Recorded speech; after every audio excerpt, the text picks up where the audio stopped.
Skeleton के अंदर हम बात करें तो वो उसके अंदर 126 बॉन्ड्स आ जाती हैं। अब अपेंडिकुलर स्केलेटन के अंदर मजीद दो पार्ट्स होते हैं, एक होता है पेक्टोरल गर्डर, दूसरा होता है पेल्विक गर्डर।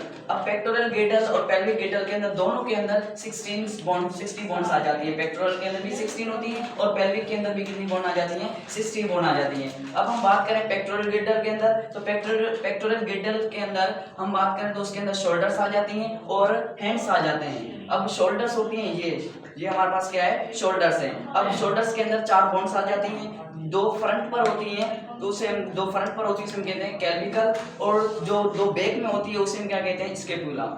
बाद में आता है, यहाँ पर भी 2 है, यहाँ पर भी 2 है, तो टोटल कितनी हो जाती हैं? 4 बॉन्ड्स हो जाती हैं। बाद में आते हैं हमारे पास हैंड्स के अंदर, पहले आते हैं आर्म्स के अंदर। तो आर्म्स के अंदर जो ये बॉन्ड हमें दिखाई दे रही है वो कौन सी? ह्यूमेरस। बाद में यहाँ पर ह्यूमेरस होती है, बाद में फर्दर दो बॉन्ड्स के अंदर डिवाइड हो जाती है, एक होती है रेडियस, दूसरी होती है अन्ना। बाद में और आता है, बाद में रिस्ट बॉन्ड्स आ जाती है, रिस्ट बॉन्ड्स टोटल होती हैं 8, तो इसको हम कार्पिल भी कह सकते हैं। बाद में आता है आगे भी बॉन्ड्स होती है जिसे हम कहते हैं पाम के अंदर, टोटल पाम्स के अंदर उसे हम क्या कहते हैं? मेटा कार्पिल कहते हैं। बाद में अंगुली की जो भी बॉन्ड्स आ जाती है टोटल कितनी होती है? 14। दोनों हैंड्स के अंदर बात करें तो 28 हो जाती है, उसे हम कहते हैं फेरेंजीज।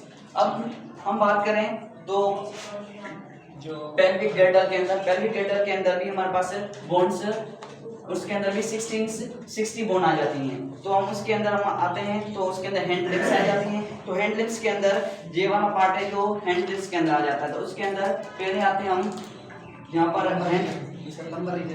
लंबर रीजन के अंदर बेसिकली पहले होती है वो कितनी बॉन्ड्स होती हैं? 6 बॉन्ड्स होती हैं। तो 6 बॉन्ड्स के अंदर 2 होती है हीलियम, 2 होती है एशियम।